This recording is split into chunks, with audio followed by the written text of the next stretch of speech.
Bem-vindos ao podcast Medicina do Futuro, onde nós discutimos inovações e cuidados essenciais para ter uma vida saudável. Eu sou o Dr. Daniel Figueiredo, especializado em medicina preventiva, e hoje eu estou trazendo uma pessoa muito especial, uma amiga de longa data, a doutora Françoise Carmignan, que é farmacêutica, mestre em nanotecnologia, doutora em tecnologia em saúde, hoje dando aula no curso de medicina, dando aula em pós-graduação de estética. Bem-vinda, doutora Françoise. Bom, muito obrigada, doutor Daniel, pelo convite. Eu fiquei muito feliz pelo convite e estou aqui hoje. Então, nós vamos falar sobre um tema muito interessante, muito em voga nos Estados Unidos, que é alergia ao sol. Doutora Françoise, isso existe mesmo, alergia ao sol? A pessoa sair no sol e ter uma reação alérgica? Pois é, por incrível que pareça, isso existe, né? Então, sim, nós podemos nos expor ao sol e ter uma reação exagerada à exposição à luz solar, né? Ela é até conhecido, o nome dessa alergia é conhecido como fotodermatose. E aí ela pode ocasionar tanto sintomas logo 30 minutos após a exposição solar, mas também pode ocasionar os sintomas após algumas horas, depois que você ficou exposto ao sol, inclusive. E são como se fossem pequenas erupções, geralmente no local, né, aonde você se expõe ao sol. São erupções, são bolinhas e tem uma sensação de coceira, de prurido no local. E ainda pode desenvolver ali uma condição que inclusive a gente chama, né, de erupção polimorfa da pele. E é necessário, então, daí o diagnóstico, né, do médico para que faça o tratamento adequado. Então não é aquela pessoa, né, bem branquinha que ficou lá, aquela história clássica, né? Tá nublado, aí ele ficou no sol lá 3, 4 horas sem protetor solar e aí no final da tarde ficou todo vermelho. Na verdade é uma pessoa que em pouco tempo após a exposição, ela já desenvolve essa vermelhidão. Isso, são condições distintas, né? Então, quando a gente fica sem o fator de proteção exposto ao sol, a radiação ultravioleta B, né, que é o famoso UVB, ele sim, né, pode gerar processos de queimadura na pele. Agora, essa condição de alergia é, na verdade, uma resposta imune exagerada à presença da luz solar. E aí sim tem essa condição dessas erupções, né, na superfície da pele aonde ela foi exposta ao sol. Porque o que acontece? Quando a gente se expõe ao sol, eu tenho uma diminuição da minha resposta imune. Meu corpo entende que ele vai se inflamar, então eu diminuo a minha resposta imune. Se não há essa diminuição da resposta imune, eu posso inflamar muito. Vamos dizer que uma pessoa esteja com inflamossoma. Ela já está inflamada. Para ela inflamar com o sol também, basta um triz ali, ela inflama com o sol também, né? Sim, com certeza, né? E claro que ela precisa ser diagnosticada adequadamente, né? Para que então depois a gente faça todo o processo de prevenção e de tratamento dessa alergia ao sol. E como que é esse tratamento? O tratamento, na verdade, vai ter que ser identificada as causas, né? Claro que a exposição ao sol, então o médico ele vai primeiro, no primeiro momento, fazer o diagnóstico, ele vai observar, vai fazer algumas perguntas para o paciente, né? Geralmente é o dermatologista que faz esse diagnóstico, então ele vai fazer algumas perguntas para o paciente e vai observar que esses sintomas eles estão aparecendo realmente na região onde foi exposto ao sol. Ele vai fazer perguntas de quanto tempo que foi exposto ao sol, enfim. Pode até fazer alguns testes específicos, né, que são considerados fototestes, para verificar se realmente foi a exposição ao sol, né, que gerou esses sintomas. Quiçá mais para frente uma biópsia para gerar bem o diagnóstico. Feito o diagnóstico, então aí vai para o tratamento. Só para que você tenha uma ideia, doutor Daniel, tem inclusive alguns medicamentos que podem gerar essa fotossensibilidade, né? Então vai ser investigado se esse paciente está utilizando algum medicamento, geralmente algum antibiótico, que faz com que ocorra essa alergia ao sol. Então é retirado tanto esse medicamento, até cosmético atualmente, a gente sabe que pode gerar essa alergia, né? O cosmético, muitas vezes ele tem perfume, a essência do cosmético, ele pode gerar essas alergias também, gerar essa fotossensibilidade, né? Então, é observado quais são as causas, né? As causas. Então, é retirado, caso tenha necessidade, retira-se aí esse medicamento, esse cosmético do uso desse paciente. E, posteriormente, dependendo dos sinais e dos sintomas desse paciente, ele vai ter que entrar com uma corticoterapia, né? Ou até mesmo com medicamentos antihistamínicos para tentar regredir, né? Voltar aí, diminuir os sintomas desse paciente. Então, mas aí também a gente tem que pensar, como é um podcast de medicina do futuro, o que está causando isso, né? O que mais que eu posso fazer, ou como que eu posso fazer com que esse paciente não entre na crise, né? Que se for uma coisa específica, uma medicação, um cosmético, tudo bem, você retira e teoricamente ele não vai ter mais. Mas o que levou ele a se inflamar com o sol? Uma coisa que, assim, todos os seres, vamos dizer assim, que estão expostos ao sol. Você tem um cachorrinho, ele fica no sol, né? Um gatinho, ele vai tomar sol todo dia. Parece que tomar o sol é uma coisa importante para a nossa sobrevivência, para o nosso metabolismo. O que fez com que ele desenvolvesse esse tipo de doença? Vamos falar de um caso que não seja familiar, né? Que toda família tenha isso. Ele, como primeiro aparecendo esse tipo de doença. O que você acha que pode ser a causa? Aí nós vamos falar a respeito da própria reação da pessoa, o próprio sistema imune da pessoa, né? Então, é uma resposta exagerada desse sistema imune, dessa pessoa em especial, né?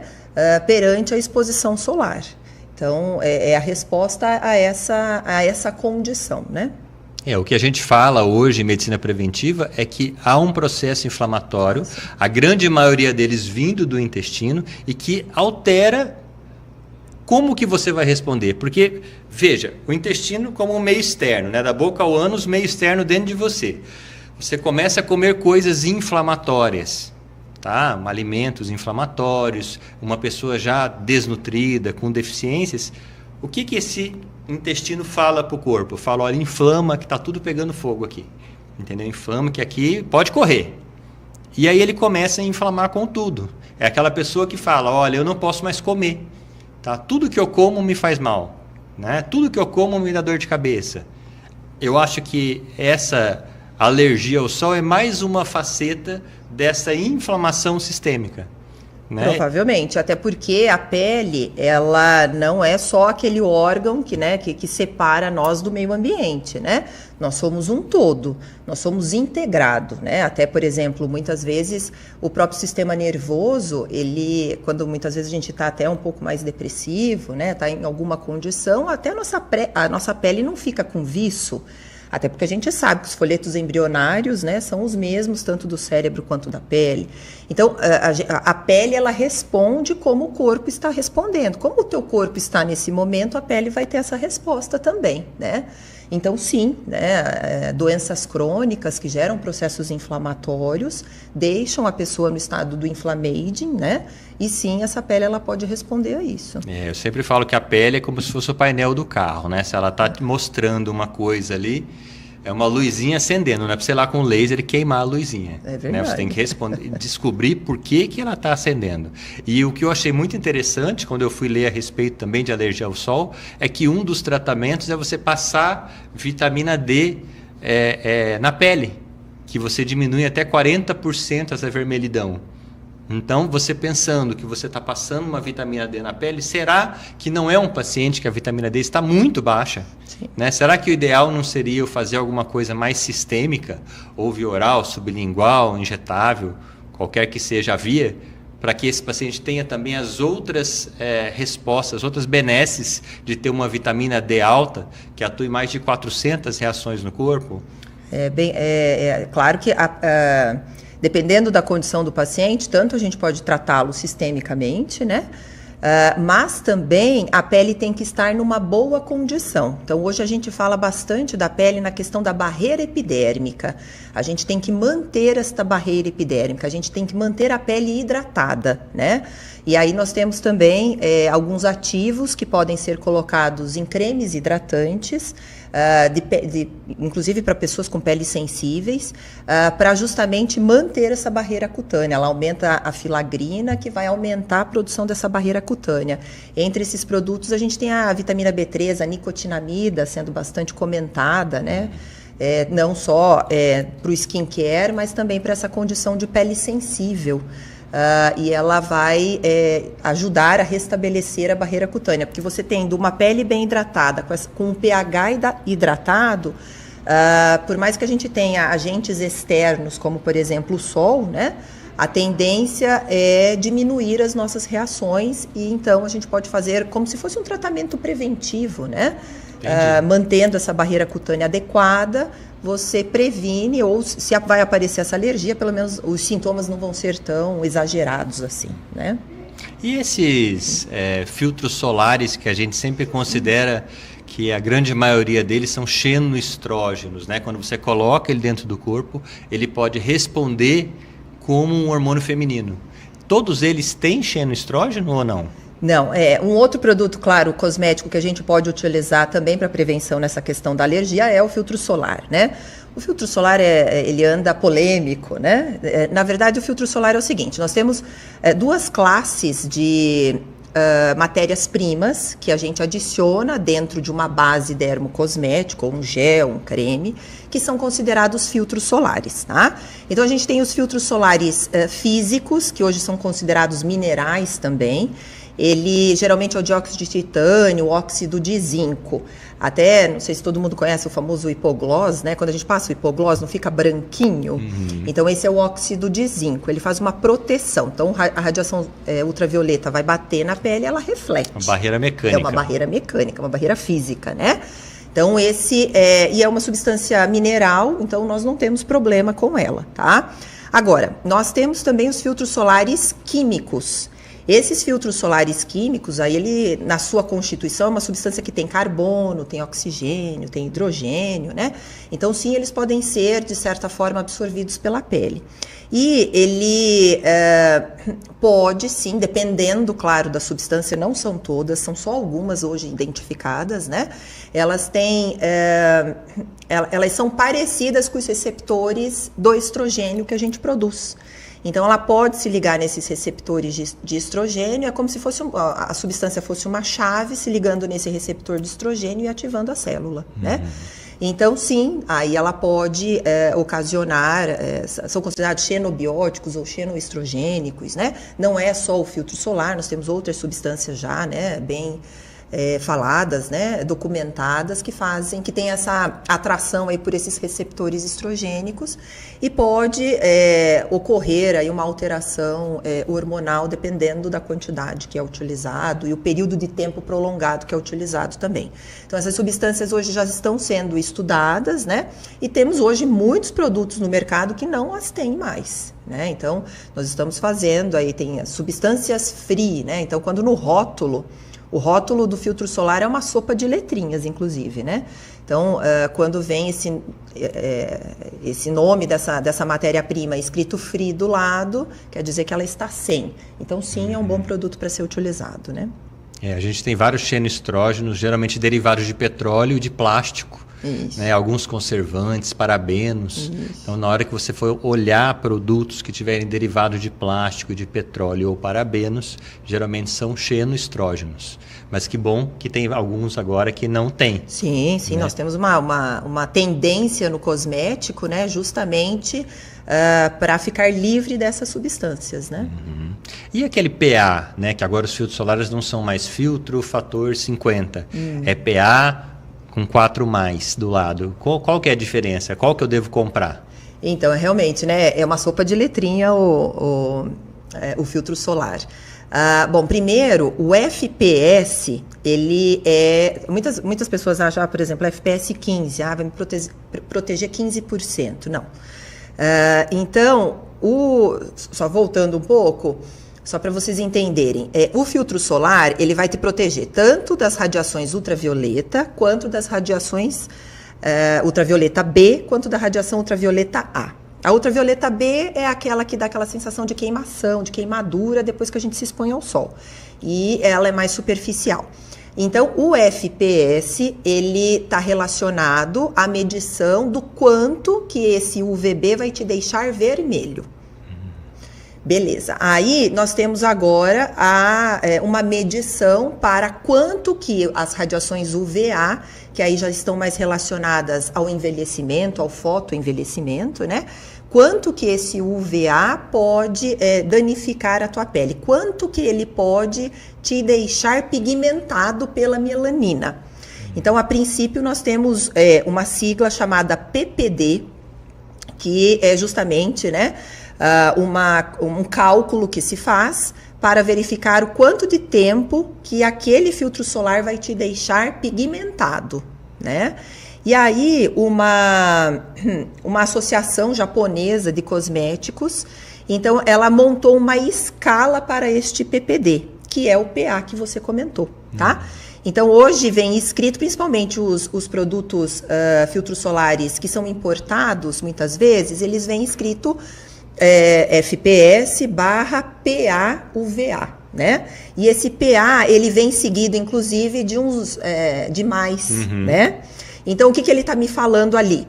Então, se é PA mais, só um maisinho, ele está me dizendo que ele vai me proteger para me pigmentar 2 a 4 vezes. Ele me protege de 2 a 4 vezes para eu não ficar pigmentada, né? Daí, se eu já tenho um PA 2 maisinhos, aí é de 4 a 8 vezes que ele me protege. Os melhores produtos são aqueles que têm PA 3 maisinhos do lado ou até 4 maisinhos do lado, que daí a gente está falando de proteção de cerca de 16 vezes, né? Então, daí são os melhores produtos, são esses que a gente pode escolher. Inclusive o meu tem isso, é japonês. Ah, então, isso. Inclusive, quem gerou, né, essa sigla foi essa associação de cosméticos japonesa. No Brasil, a Anvisa, que é o que nos regulamenta aqui no Brasil, ela cobra as empresas que tenham o PPD, pelo menos 1/3 da radiação, da proteção do UVB tem que ter do UVA. Essa é a nossa regra brasileira, né? E agora a gente tem essa regra japonesa também. É porque o UVB, qualquer anteparo segura o UVB. Né? Tiver um vidro, tiver uma roupa, mas o UVA consegue, né, penetrar. Então, quando você falava do filtro solar fator 50, ele não especificava se era só UVB ou se era UVA. Sim. Né? E agora eles estão falando, olha, realmente ele vai me proteger em relação ao UVA. Isso. Né? Esse com o PA. Isso, até porque o UVA ele também está relacionado ao fotoenvelhecimento, né? E cada vez mais, e até nós conversando aqui da medicina do futuro, nós estamos envelhecendo, né? Então, é importante a gente fazer todo esse processo de prevenção para que a gente envelheça bem, com qualidade, e tenha um envelhecimento ativo, né? E essa quantidade de filtro solar? Porque eles falam assim, uma colherzinha de chá de filtro solar. Eu até vi esses tempos atrás um dermatologista brincando, ele passou nele e ele ficou igual um fantasma com essa quantidade. E ele tem que repetir, se não me engano, a cada 1 hora, 2 horas. Por que essa quantidade tão grande? Isso é verdade, tá? Então, quando a gente vai fazer a produção do filtro solar, né? Então, a gente faz as misturas, a gente faz o teste para verificar o quanto que ele realmente vai fazer esse processo de proteção. Na hora que a gente está fazendo o teste, a gente passa na pele da pessoa 2 gramas por centímetro quadrado, tá? Tanto que é medido, né, para passar aquela quantidade X para ter replicação disso, então. Então, no teste é feito dessa forma, tá? Então, é 2 gramas por centímetro quadrado de pele. Isso dá o equivalente, como você falou, a uma colherzinha de chá. Então, na pesquisa, nós fazemos a pesquisa e a pesquisa me dá que ele vai, através dessa quantidade, que ele garante que eu tenho essa proteção. Entretanto, não é o que a gente passa usualmente, né? Até porque, se você passar muito, você fica com aquela sensação que não espalhou adequadamente, ou fica com excesso de produto, ainda mais nós aqui que é um calor muito grande na cidade onde nós moramos, então fica desagradável para o usuário. E muitas vezes o filtro solar é até muito caro, e a gente até quer passar pouquinho para que renda mais aquele produto, né? Mas aí a gente não tem como garantir, uma vez que não tem pesquisa com menores quantidades, né, que ele vai ter aquela proteção que está escrito no rótulo, né? Então, nós temos essas condições. Por isso que eles falam até para usar um filtro solar mais alto, né? Porque você vai usar menos e aí, mais ou menos, você vai ficar um pouco protegido por algumas horas. Até, né, uma crítica aí, eu sou pesquisadora, mas até posso posso até falar um pouco, né, sobre isso, que nós vamos ter que, atualmente, modificar a maneira como a gente faz essas pesquisas para trazer mais próximo do usuário, né? Então, sim, vamos começar a fazer pesquisas com a real quantidade que o usuário, né, pode...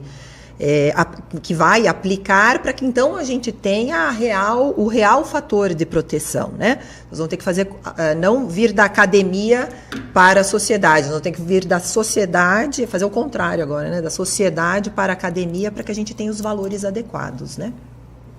E eu falava também, Frank, alguns anos atrás, que não era para o meu paciente comprar um filtro solar manipulado, porque era o que eu sabia na época era que é um produto muito instável.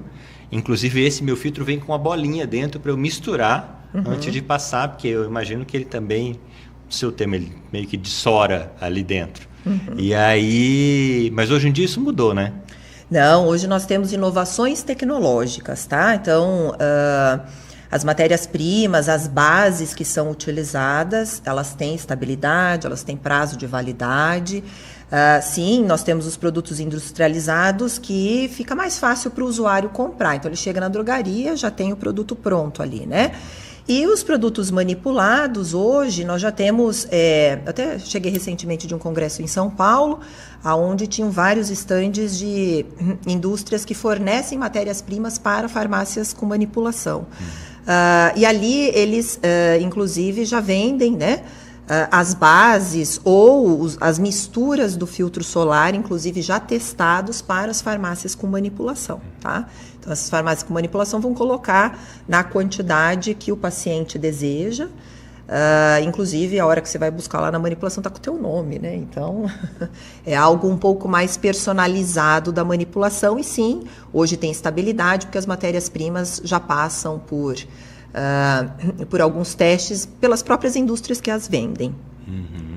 Então, eu acho que nós somos muito sortudos aqui no Brasil de ter essa quantidade de farmácia de manipulação também, né? Que outro país que tem essa quantidade. Isso. E eu consigo colocar ativos específicos para aquele paciente, né? Porque às vezes você compra pronto, ele tem um monte de coisa ali e você não precisa de tudo aquilo. E às vezes aqui é um produto extremamente caro que se eu tirar a parte principal, que é o que você quer, você consegue até um valor um pouco melhor.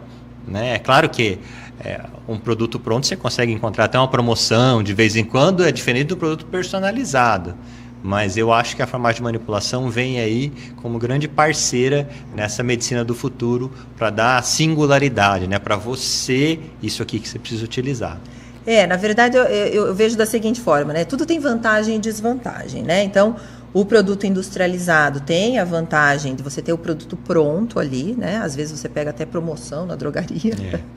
Entretanto, esses produtos, até como a gente está falando de processo preventivo, se for tomar alguma vitamina, algum mineral, os produtos prontos, eles seguem a porcentagem que a Anvisa preconiza, que não necessariamente é a porcentagem que, sim, você está precisando neste momento, né?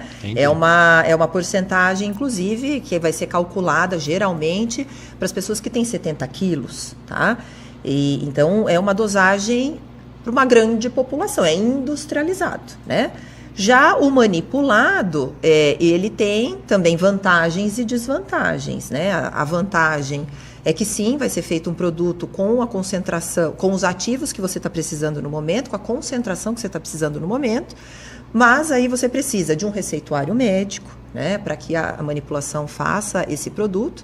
E não sai na hora, né? Você vai ter que esperar 1, 2 dias para a manipulação fazer esse produto e te entregar, né? Então, tudo tem vantagem e desvantagem. Dependendo da sua condição, da sua situação no momento, vale a pena um industrializado ou vai ser melhor ainda um manipulado, né?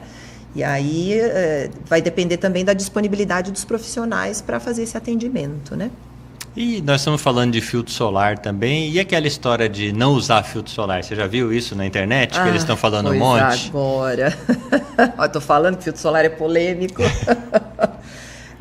Então, né? Nós temos aí uma modelo, né? Fazendo essa divulgação, que não existe necessidade do uso de filtro solar, principalmente para as manchas, né? Para o melasma, que as mulheres, a gente corre tanto atrás desse melasma e contra o melasma. Na verdade, assim, ó, todas as evidências científicas nos falam que tem que ser utilizado o filtro solar, tá? O filtro solar, ele sim, vai fazer uma barreira para que a radiação ultravioleta não estimule seu melanócito a fazer a produção da melanina.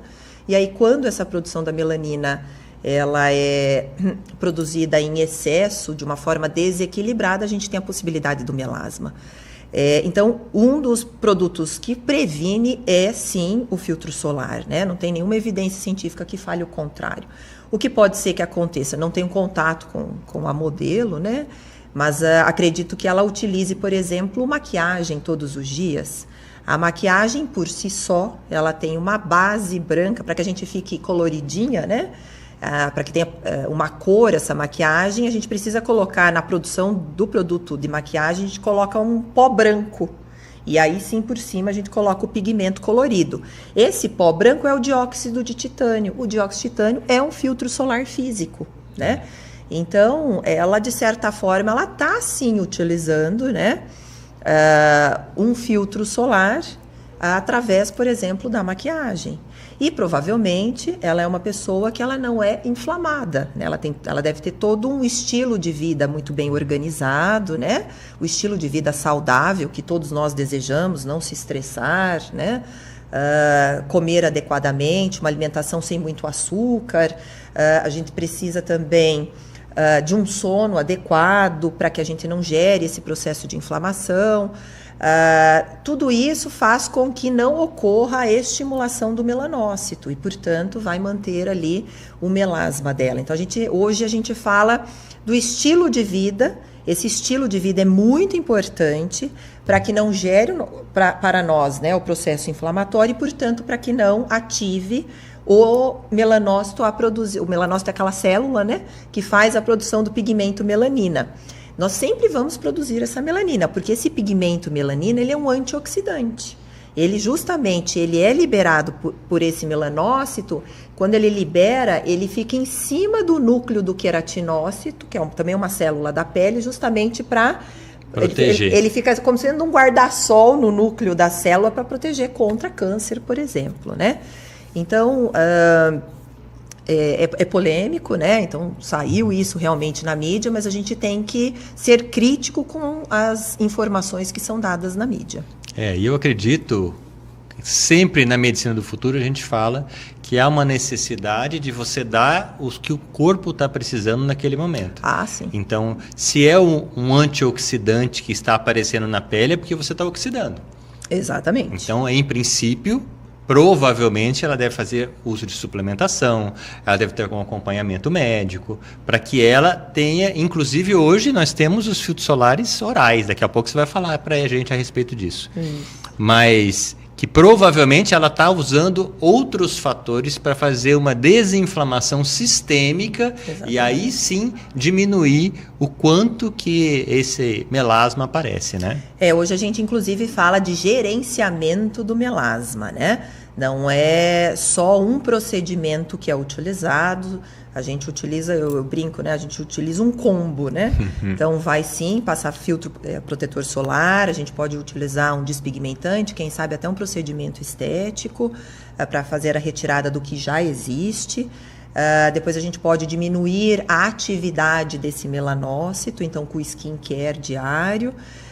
E depois a gente pode até utilizar de prevenções, tomando via oral, como você mesmo falou, né? A gente pode utilizar antioxidantes, entre eles vitamina C, vitamina E. E nós temos hoje um filtro solar via oral, né? Que é o Polypodium leucotomus, que é um fitoterápico que vem de uma samambaia, né? Ele tem uma ação antioxidante. E eu não posso só utilizar esse filtro solar oral, eu tenho que utilizar o físico também. Um não impede a utilização do outro, né? Na verdade, eles são sinérgicos, né? Isso, vai fazer um somatório, já que a pessoa tem toda uma tendência, né, a ter essas manchas, então ela tem toda uma estimulação sistêmica, né, para que isso aconteça. Então a gente vai utilizando de diferentes vias para que a gente consiga fazer o gerenciamento dessa mancha. Que o pessoal brinca que o melanócito tem vida própria, né? Ele faz o que dá na cabeça dele, né? Você trata para tirar a mancha e ele dá mais mancha ainda. Tem que saber utilizar. Não são todos os profissionais que hoje atuam adequadamente, né? A gente tem que ter um raciocínio clínico em cima da condição, né? E indicar aí os melhores produtos nesse sentido. Então é isso, pessoal. Eu acho que foi muito esclarecedor para mostrar que é um tratamento maior, que a alergia ao sol parece que é só a pontinha do iceberg de um processo inflamatório sistêmico e que sempre a gente vai partir da prevenção da doença. Então não é a alergia ao sol como o primeiro ponto para eu tratar, é saber por que ele teve aquele processo alérgico. E geralmente a razão é sistêmica. Então quando esse pessoal fala de não usar o filtro solar porque o melasma tem outra causa e que a causa é sistêmica, eu entendo, só que não é só isso. A gente tem que ter várias armas para tratar esse melasma e ele conseguir ter um resultado, nós conseguimos ter um resultado melhor. E também quando você começa a tratar o melasma, não é só o melasma que melhora. Melhora a qualidade da sua pele, melhora o cabelo, melhora a unha. Porque tudo aquilo ali está usando os tijolos que você deu para você construir uma pele melhor, mais hidratada, mais elástica, mais espessa. Então, que tudo isso que a gente conversou está intimamente relacionado ao que eu sempre falo. Estilo de vida, a persistência, você continuar esse tratamento, entender que é todo dia, entendeu? Hoje à noite, o que eu posso fazer para a minha pele ficar um pouco melhor? É todo dia. Olha, o que eu comi hoje? Né? Olha, eu estou com outro processo inflamatório associado, olha, eu estou com infecção urinária, estou com asma, estou com outro problema de saúde, isso também pode interferir. Então, muito obrigado, doutora. Quer falar mais alguma coisa? Não, eu gosto, utilizando aí até a sua fala, né, eu gosto muito de uma frase que eles que se fala, né, que é o custo do cuidado é sempre menor que o custo do reparo, né? Então a gente pode até comparar o nosso organismo com uma casa, a nossa casa. Então, se a gente vai sempre fazendo as manutenções, aquela reforma grande pode ser que ela fique mais para frente, né? E custe menos, inclusive, né?